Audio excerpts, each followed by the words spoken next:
before Elizabeth Miller became a household name in our town, before she dominated the tennis courts and effortlessly commanded attention, our lives briefly intersected in ways neither of us realized at the time.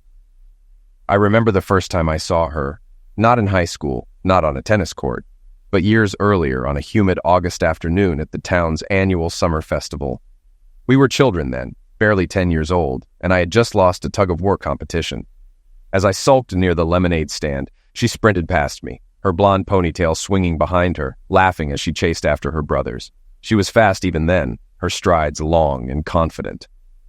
That summer, my father took me on my first visit to Miller Manufacturing, where he had worked as a machinist since before I was born.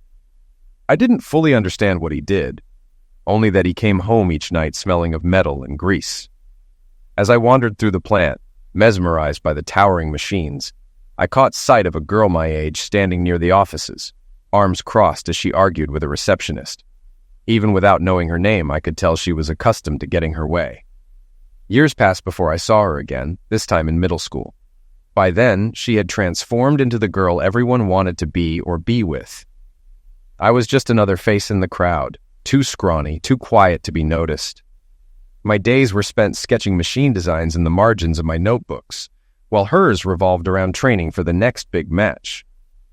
When high school arrived, the distance between us grew wider. Elizabeth Miller and I attended the same school, though I highly doubted she ever noticed me.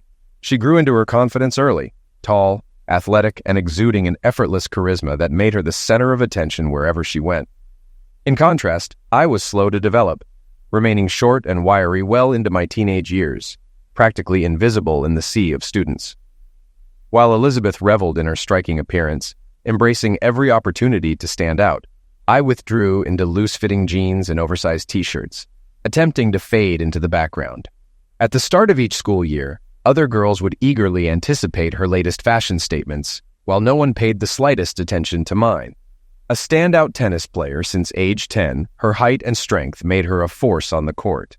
Gym class, for me, was a nightmare. I was always picked last. But I found solace in running. In cross-country, it was just me against the distance, and I thrived. Elizabeth's social life was a whirlwind of dates with athletes and wealthy guys. Mine was non-existent. While she arrived each fall in a new car, I rode the same bicycle all 4 years. Due to our last names, Miller and Mullen, we often sat next to each other in class. In 4 years, she spoke to me once, handing me a test with a curt, "Here." Her family owned Miller Manufacturing, a business employing over 160 people, including my dad, a machinist. At graduation, Elizabeth sat beside me in a revealing prom dress. I struggled to keep my composure. She noticed, smirking at my discomfort. After high school, I pursued process engineering. Later, I read she'd earned a full-ride tennis scholarship. Her name frequently appeared in the sports section. College changed me. I shot up 5 inches, gained 50 pounds of muscle, and grew into my confidence. By junior year, I'd proven myself, to women too. During winter break, I attended a party. Elizabeth was there, still stunning but completely drunk. Her boyfriend of a week made crude comments, prompting her to slap him and storm off. With everyone else too wasted, she turned to me, the only sober one, and ordered me to take her home. The next morning, she woke up in my arms, then immediately panicked. "What the hell? What are you doing in my bed?" I cut in before she could spiral. "You were wasted. I stopped you from getting into a random taxi, cleaned you up after you puked in my car, and made sure you didn't pass out in your own vomit. Most importantly, I didn't touch you."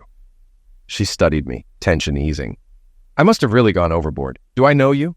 I chuckled. "Yeah, Jeff Mullen. We sat next to each other all through high school. I was the geek in oversized shirts." Recognition flickered. "No way. I remember. You always got better grades. I copied off your tests." I smirked. "I know, I let you. It was the only way I could talk to you." We both laughed. She sighed, rubbing her temples. "Well, now that I know you're not a psycho, I could use some coffee and toast." "Coming right up." As I walked to the kitchen, I caught her watching me in the mirror, a small smile on her lips. I returned with coffee and toast, an apron tied around my waist for modesty. Elizabeth chuckled. "That's way too much jelly." Grinning, I replied, "You won't need a napkin. I never let grape jelly go to waste." Still smiling, I returned to the kitchen for another cup of coffee. When I came back, Elizabeth was covered in grape jelly, a playful glint in her eyes. "Oh no," she said innocently. "Looks like I made a mess." Chuckling, I leaned in, kissed her, and slowly licked the jelly from her skin. I wasn't like other guys who only cared about their own pleasure. Maybe it was my years of long-distance running, the patience, endurance, and discipline, but I always believed taking my time led to the best results. After a long shower together, we curled up under the covers. As I traced my fingers along her arm, I asked, "So why are you staying with Carol instead of your parents?" She hesitated, voice barely above a whisper. "It's complicated. My family, especially my brothers, just doesn't get along." Sensing she didn't want to dwell on it, I smoothly changed the subject. "What's on your schedule today?" She relaxed, her expression softening. "I have some last-minute Christmas errands, then a tennis match at 2. I raised an eyebrow. "In a foot of snow?" She smirked. "Indoor courts at the country club. Perks of membership," she added with a wink. Meanwhile, my own day held unexpected turns. A month ago, I had secured a job interview for 1 p.m. today. The interviewer, Robert Miller, Elizabeth's father, and the president of Miller Manufacturing. The irony of sitting down with the father of the woman I had just spent the morning with wasn't lost on me. The last time I wore a suit was at high school graduation, so I had bought a new one for the occasion. No matter how my morning started, I needed this job. Taking a deep breath, I walked into Miller Manufacturing and greeted my cousin Sally, the receptionist. She grinned at me before disappearing to inform Mr. Miller that his 1 p.m. appointment had arrived. A moment later, she returned with a knowing look. "He's ready for you." Stepping into the office, I took in the rich wood paneling and the framed portraits of Mr. Miller and his father. He rose, offering a firm handshake before gesturing for me to sit. "Jeff, what brings you here today?" he asked, getting straight to the point. Sitting up, I met his gaze. "I'm a freshman at State University looking for a summer internship. Miller Manufacturing was my first choice." He arched an eyebrow. "Why us? Plenty of companies would be eager to hire someone with your credentials." "This town is home," I said sincerely. "My family has lived here for generations. My father has worked for your company since leaving the Army. I remember touring the factory as a kid, fascinated by the machines. That passion stayed with me, and I believe I can bring real value to your company." I continued. "Most graduates with my GPA aim for bigger cities, Chicago, Dallas, Houston, but that's not me. I want to stay here and work for you. I know I have to prove myself, and I'm willing to start at the bottom. My goal is to earn a summer internship and, if I perform well, a full-time position after graduation." Mr. Miller leaned back, studying me. "You graduated from the local high school, right? Did you know my daughter, Elizabeth?" I kept my expression neutral. "Oh, hell. Tread carefully." Swallowing, I replied, "Yes, sir, we had classes together, but we didn't exactly run in the same circles." He nodded. "I don't recall you being among the long line of boys who came through my house." Damn right I wasn't. Switching gears, he asked, "If I were to offer you an internship, what would you bring to the table?" Taking a deep breath, I laid it out. I'd start with the basics, cleaning, sweeping, taking out the trash, whatever needed to be done. But I also conducted a case study on Miller Manufacturing for my industrial efficiency class. That piqued his interest. He sat up. "Go on." I explained, "Your factory shuts down daily at 4 p.m. for cleaning and restocking. You're paying top-wage employees, guys earning $12 an hour, to handle tasks that could be done by lower-wage workers at $5 an hour.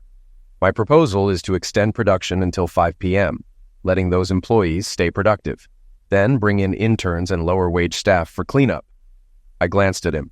"As long as their hours stay under 40 per week, you'll cut costs while maintaining productivity." His eyebrows lifted. "You actually ran numbers on this?" "Yes, sir, I have a full report." He smirked. "Haven't copyrighted it yet, have you?" I grinned. "Not yet," he chuckled. "All right, Jeff, let's talk numbers. How much will all this brainpower cost me this summer?" "My approach is simple, sir. Start me at minimum wage. If I prove my worth, I'll earn raises based on performance." He nodded approvingly. "I like that mindset. Fresh ideas like yours could be exactly what we need. Consider yourself hired as our first summer intern. Do you want me to send over a contract?" I stood and extended my hand. "No need, sir. Your handshake is good enough for me." With a firm grip, the deal was sealed. As I stepped out of Mr. Miller's office, I exchanged a knowing glance with Sally at the front desk. Walking outside, a surge of triumph washed over me. one of those rare moments when everything aligned perfectly. Confidence buzzed through me. I felt unstoppable. Still riding the high, I headed straight to the country club to catch Elizabeth's tennis practice. The moment I walked in, I was met with the sharp crack of rackets meeting balls, volleys exchanged with speed and precision. From my quiet spot, I watched Elizabeth in her element. Fast, powerful, relentless. No shot went unanswered, no movement wasted. I felt a surprising sense of pride. Somehow, I was now a part of her life, a thought that still felt surreal. After securing the set, she wiped her face with a towel and took a sip from her water bottle. Then she spotted me. Even in my suit, she recognized me instantly, flashing a smile and waving me over.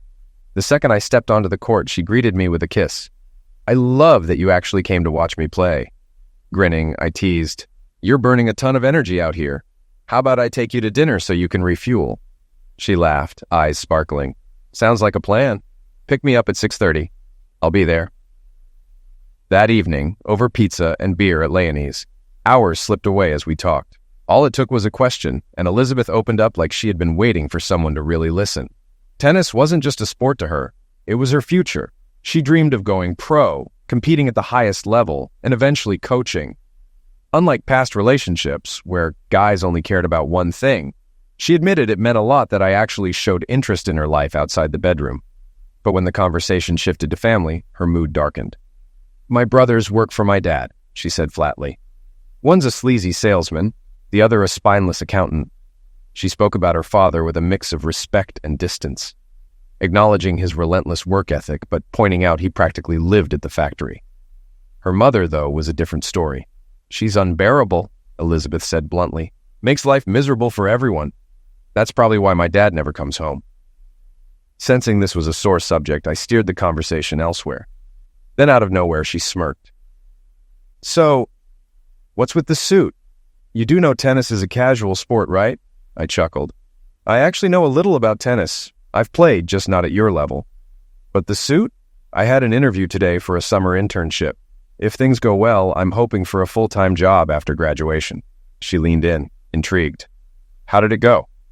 "Really well," I said, confidence returning. "I got the position. I start in June." Then came the one question I had hoped to avoid.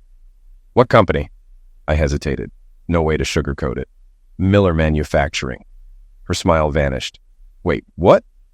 You had a meeting with my father?" Before I could respond, she jumped to conclusions. "Unbelievable! Were you just using me to get close to him? Seriously?" She pushed her chair back, ready to leave, but I reached across the table and took her hand, firm but steady. "Sit." Her eyes widened, startled by my tone. Keeping my voice calm, I continued, "Elizabeth, I scheduled that interview weeks ago, long before you even remembered my name. We reconnected days ago, and we slept together after we already made plans. You knew I was studying industrial engineering. What other company in this town could I possibly work for? This is just a coincidence. Please take a second and think before assuming the worst." She stared at me, her gaze sharp, but she didn't walk away. Slowly, she sat back down, taking measured breaths, like a tennis player resetting after a lost point. After a long pause, she finally spoke. "I hear you, but come on, what are the odds? You suddenly show up the day before you're supposed to meet my dad? The same day we start dating? That's way too convenient." I sighed. "Look, your name came up, but only in passing." Her eyes narrowed. "And?" "He asked if we were in the same class. I said yes, but that we didn't hang out in the same circles. That's it." She waited, sensing there was more. I hesitated, then admitted, "He also mentioned he didn't remember me being one of the many guys who showed up at your house." Elizabeth studied me, weighing my words. Then, slowly, her posture relaxed. "You know, I actually appreciate that you told me up front. If my dad had mentioned it first, I probably would have assumed the worst." I nodded. "That's why I'm telling you now." She exhaled, frustration melting. "But let's be real, this is going to get complicated. How do you think this will affect us?" I reached for her hand again. "I don't know, but I do know I enjoy being with you. You're one of the most interesting people I've ever met, and I want to see where this goes. Whether or not I work for your dad doesn't change that. If he doesn't want me there, he can fire me on my first day. But I don't want something this trivial to get in the way of us." For the first time since the conversation started, she smiled. "You're determined, I'll give you that. You have your path. Industrial engineering, I have mine, tennis. We might end up in different worlds, but for now, let's just enjoy this. Leaning in, she lowered her voice. Speaking of which, let's go back to my place. But nothing lasts forever. When the holiday break ended, we both returned to school. Saying goodbye was harder than I expected. Elizabeth's eyes shimmered with unshed tears as we parted. For weeks, we talked daily. Then calls turned into emails. On Valentine's Day, we exchanged heartfelt cards filled with affection and promises to reunite soon. By June 1st, I officially began my internship at Miller Manufacturing. From day one, I was eager to learn, absorbing everything about fabrication, product design, and factory operations. The workers welcomed me, and my enthusiasm didn't go unnoticed. Having my father as a department supervisor certainly helped. One of my first victories came when Mr. Miller approved my proposal to shift cleaning duties to lower-wage workers, reducing costs without affecting production. Seeing my ideas implemented so quickly was both validating and motivating. One afternoon in mid-June, I was pushing a broom across the shop floor just before closing when a familiar voice called out, dripping with playful mockery. "A janitor? My boyfriend is a janitor? How humiliating!" I turned to find Elizabeth standing there in a breezy summer dress, looking effortlessly stunning. Moving toward her, I went in for a hug, but she held up her hands, smirking. "Oh no, I don't hug dirty janitors." Leaning on the broom handle, I grinned. "Fair enough. But what if this janitor is also an ambitious intern? Would that earn me a hug?" She pretended to consider. Maybe, but only if he takes me to dinner," I laughed. "Deal. Time and place?" 6 o'clock, my parents' house." She arched a brow. "I'm not sure you'll even find your way to the nice side of town, but if you're not there by 6:05, I won't wait." With a teasing smirk, she spun around and walked away, the hem of her dress swaying just enough to make my coworkers chuckle at our exchange. But I wasn't joking. I had a dinner date, and I wasn't about to be late. By 5:45 p.m., I parked outside the Miller estate. Through the peephole, Elizabeth saw me arrive, but didn't immediately open the door. All right, if she wanted to play games, I'd play along. At exactly 5:55 p.m., I walked up to the grand entrance and rang the bell. An elegantly dressed black woman answered, her expression warm but professional. "Can I help you?" "Yes, ma'am," I said politely. "Jeffrey Mullen, here to see Miss Elizabeth Miller." A knowing smile flickered across her lips. "Yes, Mr. Mullen. Miss Elizabeth is expecting you. Please have a seat." I settled into a plush chair in the foyer. Right at 6 p.m., Elizabeth appeared at the top of the stairs, her lips curling into a slow, playful smile. "I'm impressed," she mused. "I half expected you to chicken out. After all, janitors don't usually walk through the front doors of the chairman's estate." Smirking, I shot back, "You're right, but summer interns, they absolutely do." She laughed and reached for my hand. "Come on. I want you to meet my parents." I wasn't sure I wanted that, but I followed her into the lavish living room. Her father sat reading, her mother fixated on the television. The air was thick with unspoken tension. "Father, mother," Elizabeth said smoothly. "Meet my companion for the evening, Mr. Jeffrey Mullen." Turning to Mr. Miller, I nodded. "Good evening, sir," he smiled. "Good to see you, Jeff." I then turned to her mother. "A pleasure to meet you, Mrs. Miller." A sharp scoff escaped her lips. "This is your guest, the janitor." Her sneer was barely concealed. I expected better. Elizabeth didn't miss a beat. "Oh, don't worry, Mom. Jeffrey has very high standards. So high, in fact, that you probably shouldn't expect me home tonight." I nearly choked. Was she trying to provoke them? Test me? Before I could react, she tugged my hand. "Come on, Jeffrey. We've spent enough time here." Still reeling, I turned to her parents. "Nice meeting you, Mrs. Miller. Good evening, sir." Mr. Miller chuckled. "See you at 7:30 a.m., Jeff?" "Yes, sir." Elizabeth burst into laughter as we got into the car, but I was still processing what had just happened. "What the hell was that?" I asked. "Why would you put me in that situation?" She smirked. "It was a lesson for my mother. She needed to understand why we're together, and you handled yourself perfectly. Calm under pressure, quick on your feet. If I had scripted your response, I wouldn't have changed a word." I exhaled. "Elizabeth, I love spending time with you, whether in bed or out of it, but I'm serious about my job. Your father's company is important to me, just like tennis is to you. I need you to respect that. I support your ambitions. I need the same in return." Her expression softened slightly. "I'm used to getting my way, Jeff, but I'll try to be more mindful of how my actions affect you." Switching gears, I asked, Speaking of which, I haven't heard from you in weeks. What's been going on? A playful smirk returned. They say absence makes the heart grow fonder. Was that the answer you were looking for? I shook my head. I just know I missed you. Her gaze softened. I'm glad, Jeff. That means a lot. At the steakhouse, I raised my glass. A toast to your return and to the fact that this town is instantly better with you in it. After we took a sip, I asked, So, how long have you been back? And why wait until now to see me? She shrugged. This trip wasn't planned. My dad needed me to sign some corporate paperwork. Since I'm on the Miller Manufacturing Board, I had to be here. I raised an eyebrow. You're on the board? Elizabeth smirked. Jeff, when you try to impress me tonight, remember I'm technically your boss. She grinned. I'd hate to give you a bad performance review. Feigning surprise, I said, Oh, really? I had no idea. She saw right through me. Oh, come on. I know you did your research before starting at Miller Manufacturing. I clinked my glass against hers with a knowing smirk. She was right. I already knew she and her brothers owned 30% of Miller Manufacturing, while senior employees held another 10%.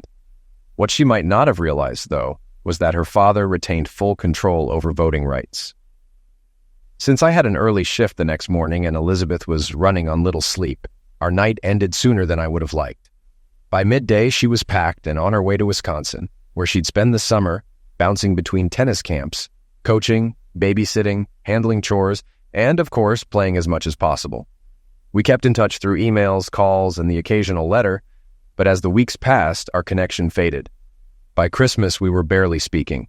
She was lost in her world, and I was fully entrenched in mine. That summer at Miller Manufacturing was an education unlike any classroom could provide. I learned the ins and outs of precision parts manufacturing, working on projects tied to aerospace giants like Boeing, Spirit Aerosystems, and Cessna. Not everyone welcomed me, though. John Miller, Elizabeth's oldest brother and the company's head of marketing, despised my presence. Once he found out I had been dating his sister, his attitude toward me only worsened. John rarely referred to Elizabeth by name, instead using nicknames like boss, sister, or, when he was feeling particularly petty, witch in heels. Nearly a decade older, he got a twisted joy out of provoking her. Despite his title, John was out of touch with modern marketing. His strategy was straight out of the 60s. Booze, strip clubs, and high-pressure deals. The reality? Most clients bypassed him entirely, working directly with shop managers for pricing and logistics. But that didn't stop him from draining company funds on extravagant parties and client entertainment. His father tolerated it, likely because John wouldn't last a week in a job outside the family business. Then there was Sam, the middle brother, a different kind of disaster. As purchasing manager, his job was crucial, but he was either overwhelmed or indifferent. Production delays were common because he forgot to order materials or bought the wrong ones. When he did show up, he spent most of his time drinking coffee and daydreaming about fishing. John often defended him, insisting Elizabeth bullied him. In truth, Sam lacked drive, stayed unmarried, and avoided interaction whenever possible. As I worked, I spotted inefficiencies and began brainstorming solutions. One idea stuck: a quick-release mechanism to help farmers detach tractor equipment more easily. Excited, I ran it by my father. I'm thinking of presenting it to Robert. He shut it down immediately. Don't bother. Robert will pass it to John, who'll laugh and toss it. If Robert asks later, John will dump it on Sam, who won't do a damn thing. Good ideas don't go anywhere in this place. I had already seen enough to know he was right. Countless workers had pitched smart, cost-saving innovations, only to be ignored. Frustrated, I asked, "What if I patent it myself?" My father sighed. "You can try, just don't expect support." Since patent law was part of my industrial engineering coursework, I decided to take matters into my own hands. The first step? Establishing my own business. And just like that, Mullen Marketing, LLC was born. Every spare moment outside of work was spent developing and testing my prototype. I needed a patent attorney, so I reached out to Craig, a local lawyer I'd played golf with a few times. We weren't close, but he had connections. Craig introduced me to his former law school roommate, a patent specialist. By summer's end, I had filed 4 separate patent applications. Meanwhile, Elizabeth and I exchanged occasional emails and phone calls. Tennis consumed her life. Engineering consumed mine. The only time we saw each other was a single night at Christmas. Her family had taken a trip to Naples, Florida, cutting our time short. That night was different. We reconnected in ways words couldn't capture. Passion, laughter, and the comfort of familiarity. We talked about the future, about where we might fit in each other's lives. No conclusions were reached, but the question lingered. In the middle of my final exams, Craig called with an unexpected proposal. "I've been discussing your patents with a friend in intellectual property," he said. "He's interested in your quick-release mechanism. Would you accept a check for $250,000? I nearly dropped my phone. "Are you serious?" Craig chuckled. "Yes, and he recommends negotiating a royalty, $1 per unit sold for the next 10 years. My heart pounded. Even better. Then his tone turned serious. "Listen, Jeff, keep this quiet. You did all your work at Miller Manufacturing, and if John finds out, he'll try to claim a cut. Deposit the money into Mullen Marketing and keep it separate from your personal finances. And Jeff, don't even tell your dad. If word gets out, people in the company will start talking." Craig had one more offer for me. "You planning to stay with your parents after graduation?" "For now, yeah," I admitted, "but not for long." He mentioned a foreclosed house the bank was eager to offload. Structurally solid, but the interior needs work. You could put a chunk of your patent money toward a down payment, and the bank will cover the rest. It made sense. And just like that, I became a homeowner. As I settled into my new role at Miller Manufacturing, my official title became chief engineer.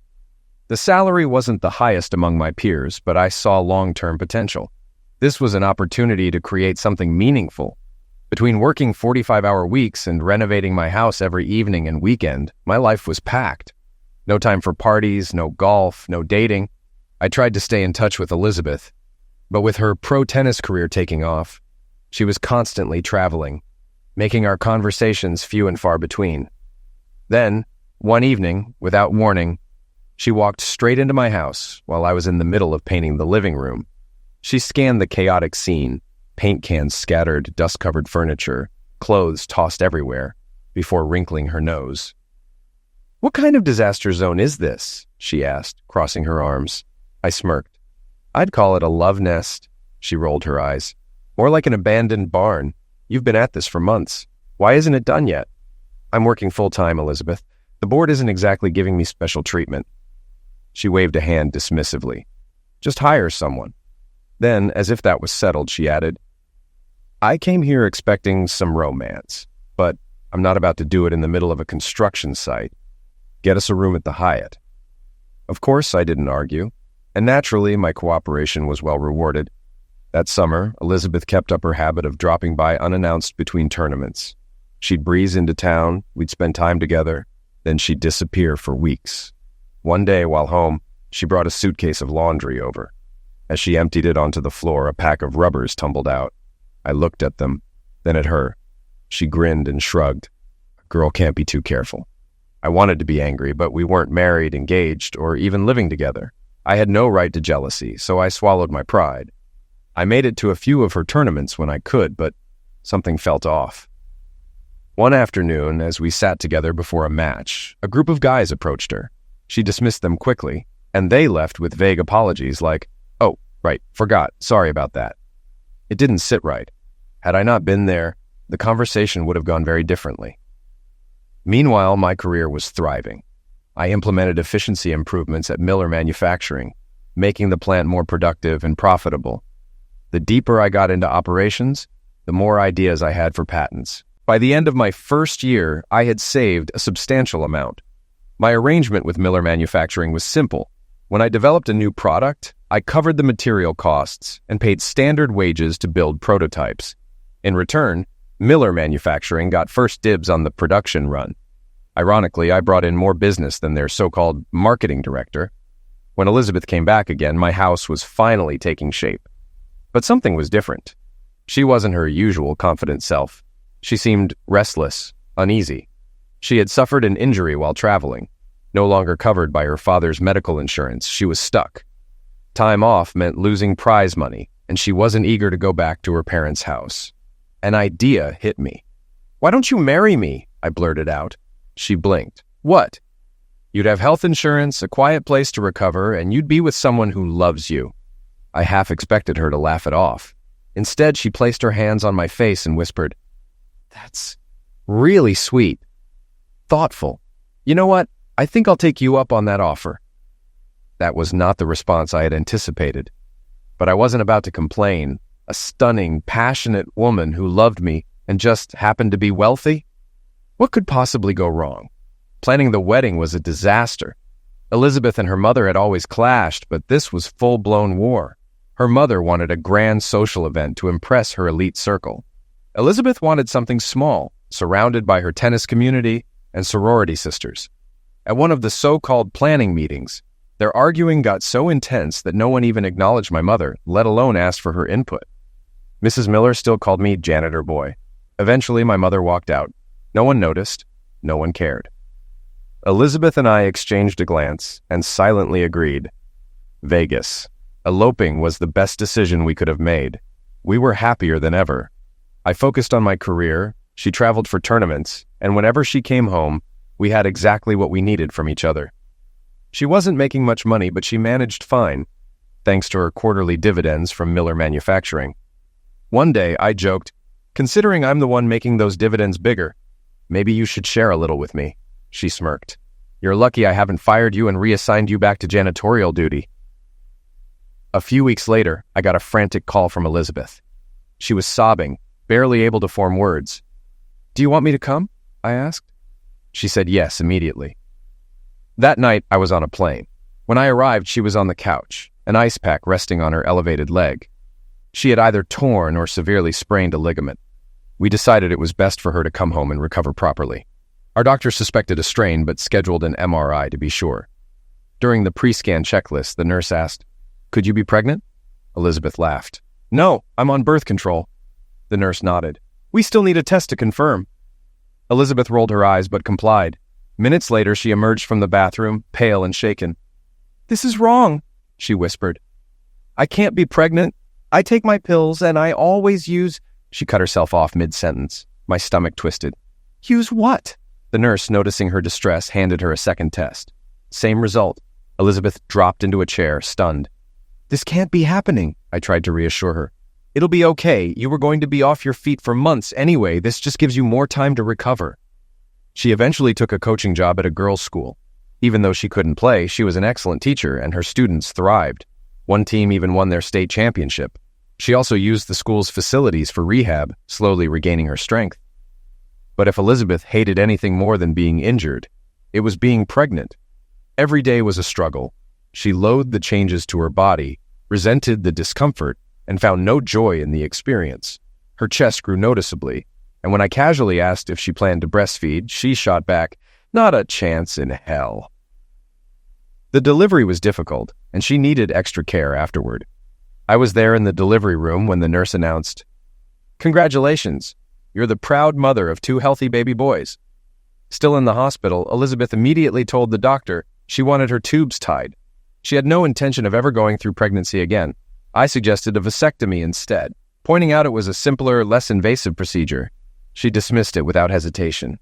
"No, I want my tubes tied." Something about her insistence stuck with me. If I had a vasectomy, she could still get pregnant, just not by me. Maybe that was exactly why she wanted to handle it herself.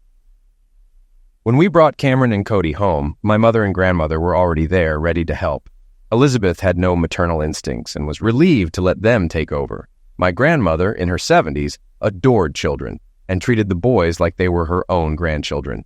Elizabeth, of course, saw this as having a free, full-time nanny. Her focus remained on rehab and tennis. Within a year, she was back on the court, fully recovered. Once she was physically able, her schedule revolved around anything tennis-related. Matches, tournaments, clinics, symposiums. She had plenty of money, no job, and no interest in family responsibilities when someone else could handle them for her. I already had my doubts about her loyalty, so I hired a private investigator. Her car was outfitted with GPS and an audio recorder.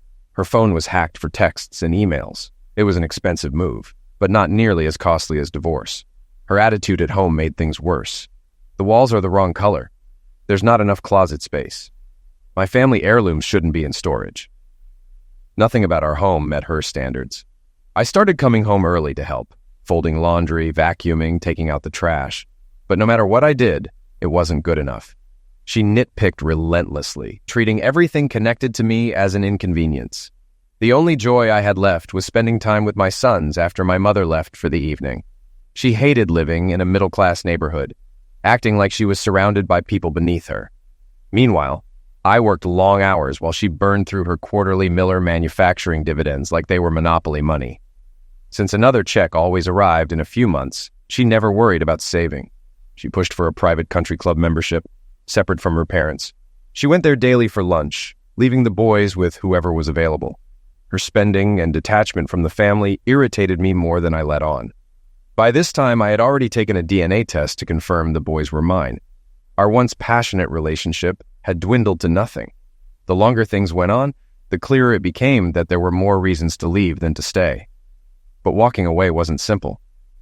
She could use my love for my sons against me. Worse, she co-owned my employer. A single phone call could destroy my career. Miller Manufacturing was highly respected. A bad reference from them would follow me anywhere.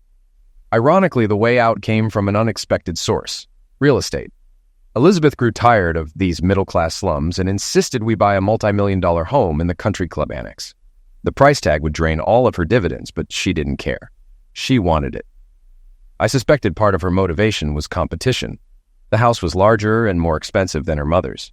While securing high-end CNC machines for my company, Mullen Machine, I also negotiated leasing agreements with Miller Manufacturing. After Robert Miller's passing, I was effectively running the plant. John held the title of president, but he offloaded all responsibilities onto me, except determining dividend payouts. My role was officially upgraded to operations manager, and when I asked John for a formal job description, he barely glanced up. "Just write it yourself," he said dismissively. That was exactly what I needed. With Craig's help, I drafted a description that gave me extensive operational control, including authority over equipment acquisitions, a key factor in keeping Miller competitive. My spending limit, without board approval, was set at $500,000. Mullen Machine purchased new equipment and leased it to Miller Manufacturing. Necessary plant upgrades lowered net income, which in turn reduced dividend payouts. My business thrived, but I still needed loans to finance the equipment. At the bank, I asked, "If Elizabeth buys this house, will it affect my loan eligibility?" The banker didn't hesitate. "If you're financially tied to that property, you won't qualify." Elizabeth, on the other hand, couldn't get a mortgage without my income. We were stuck until Craig suggested a postnuptial agreement. The agreement worked like a divorce settlement. I forfeited any claim to her assets, including her Miller Manufacturing stock, and my name wouldn't be on the mansion's deed or mortgage. Instead, I agreed to pay her rent, half the mortgage plus taxes and insurance. Elizabeth and her lawyer thought they were outsmarting me, ensuring I walked away with nothing but my small LLC. They had no interest in taking half of what they considered my insignificant business. They were blind to reality. Miller Manufacturing stock was declining, meaning her dividends would shrink. She was walking straight into a financial trap, one she had built herself. Her lawyer, in my opinion, was either sleeping with her or desperately wanted to. It was the only explanation for why he let her make reckless decisions without proper legal guidance. But then again, she always thought she was the smartest person in the room. With our financial separation finalized, I turned my focus to something far more important: John Miller's shares.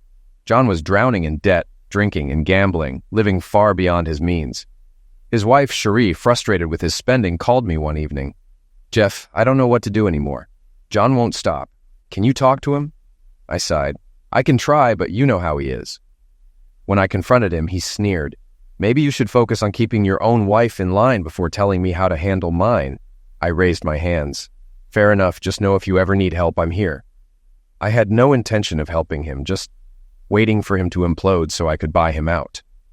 That moment arrived a month later, when he was arrested for a DUI with illegal substances in his car. Desperate, he called me.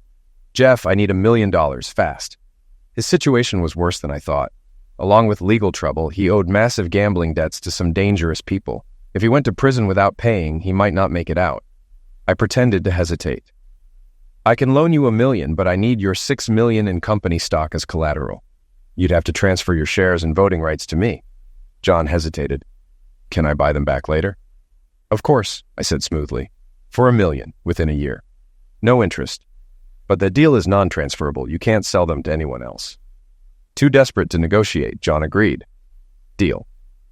After covering his debts and legal fees, he had just enough left to move to Las Vegas, where he insisted he would become a professional gambler. That was all I needed to know. He'd never be in a position to buy his shares back. To finance the deal, I used my Miller Manufacturing stock and Mullen Machine shares as collateral. Craig handled the legal paperwork and congratulated me.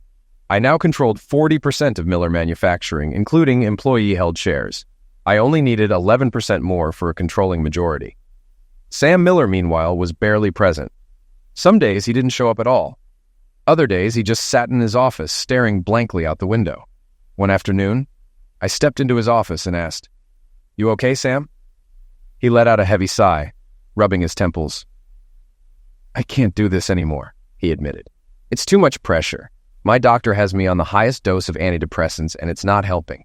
Jeff, I have to get out before this job ends me." I nodded, leaning against the desk. "What do you really want to do?" For the first time in years, a spark flickered in his eyes. "I just want to disappear into my house in the woods. Hunt, fish, no stress, no responsibilities, no people." An idea formed instantly in my mind. "Would you sell me your shares?" Sam shook his head. "I tried, but no one wants to buy 30%. Not with John and Elizabeth involved.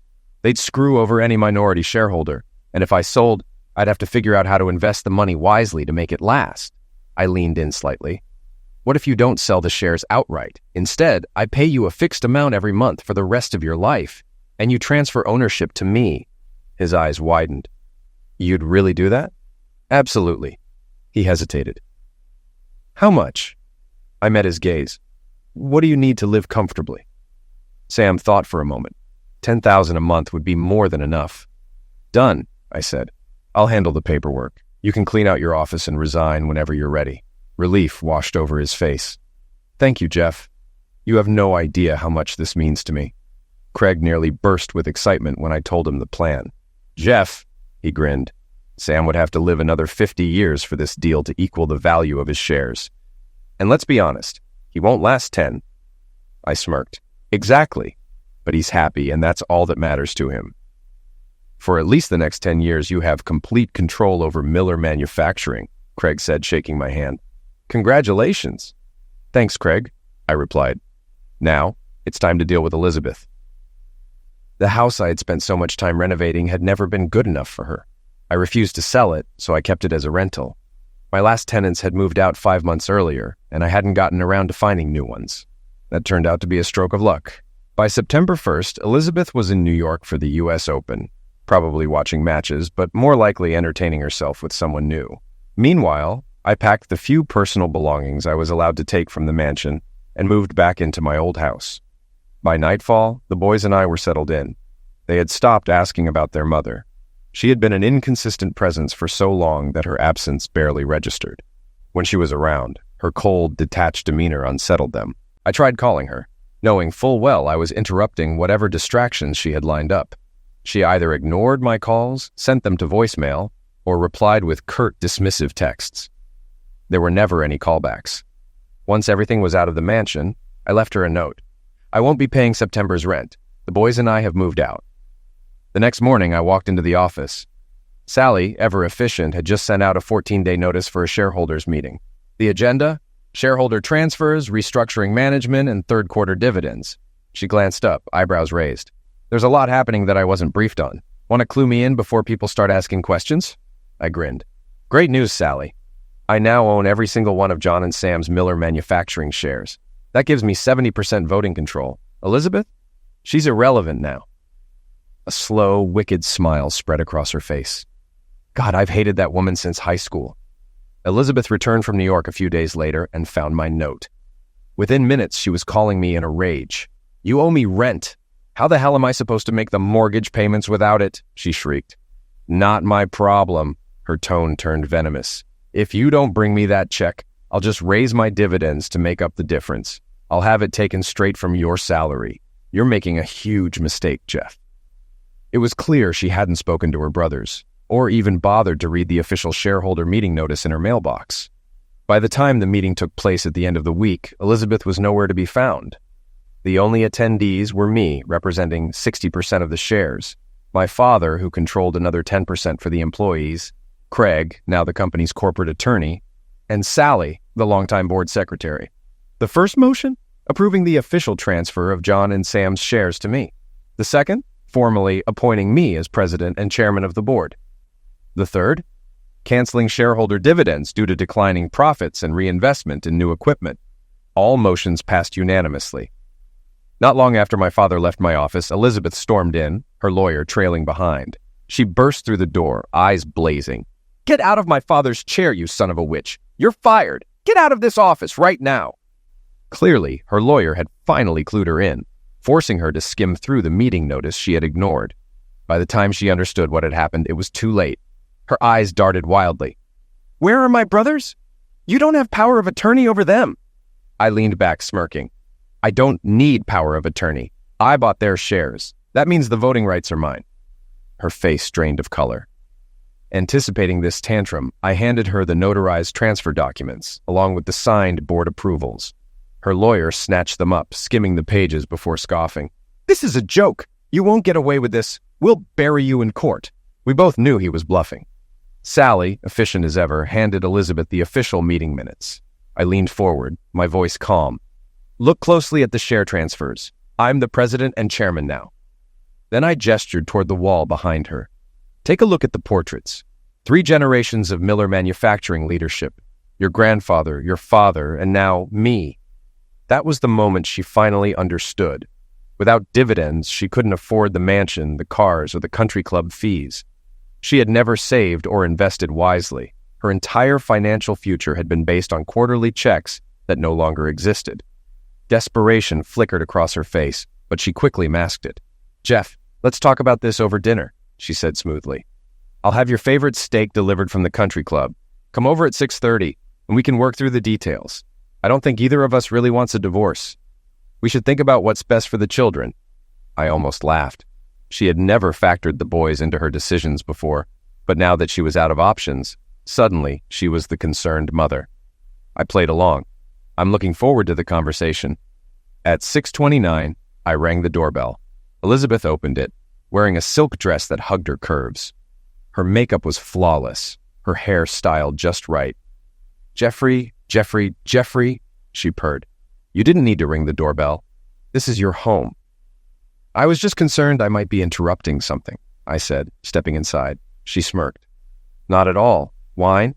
I nodded. "That'd be great." She poured a glass and wasted no time. "I have to say, Jeff, I'm impressed. I always knew you were ambitious, but this, you fast-tracked it by 20 years. How did you get my idiot brothers to sell to you? That was brilliant." She swirled her glass. "Now it's just you and me. We control the company together. We should celebrate this win. I have champagne chilling for a toast after dinner." I leaned in slightly. "Elizabeth, do you know how I managed all of this? I worked for it. While you were out having your affairs, I was here building something real." Her smile faltered. "To be absolutely clear," I continued, my voice firm, "I moved out because I'm filing for divorce this week." I let that sink in before delivering the final blow. "This isn't a partnership. I control the majority stake, and what I say goes. You can keep your shares and stay on the board, but there won't be dividends for at least a year." Her expression twisted in panic. "You can't do that, Jeff. That's my only income. How am I supposed to live?" I scoffed. "You should have thought about that before." She dropped the charm entirely. "Jeff, I might have had a little fun with a few guys, but I was always loyal to you. Ask anyone in town." I laughed, shaking my head. "Elizabeth, for the past year, I've had a private investigator tracking you at every tournament. He gathered enough evidence, photos, videos, to prove that statement is a complete lie." The color drained from her face as reality set in. She had no argument left, no safety net to cling to, but she wasn't done fighting. "If you divorce me, Jeff, you'll still have to pay alimony and child support," she snapped. "You might as well stay married. It'll be cheaper." I shook my head, smiling. "You seem to have forgotten something. The postnuptial agreement you insisted on made sure I couldn't claim any of your assets. But in doing so, you also ensured you couldn't touch mine. That means no alimony." She hesitated, scrambling for a counterattack. "And as for child support," I continued, "the boys live with me. They've barely seen you in months, and when they do, they're afraid of you. I've kept track of how many nights you actually spent at home. You were gone more than half the year. How do you plan to convince a judge you're their primary caregiver?" Her confidence wavered, but she quickly masked it. "Fine," she said, regaining some composure. "Just give me $6 million for my shares and I'll walk away." I let out a low chuckle. "Oh, sweetheart." I don't need your shares to run this company. My 70% gives me full control. You only hold 30%. Your stock is worthless to me." Her lips parted slightly as she realized just how badly she had miscalculated. "And let me be clear," I added. "As long as you own those shares, there won't be a single dividend paid out.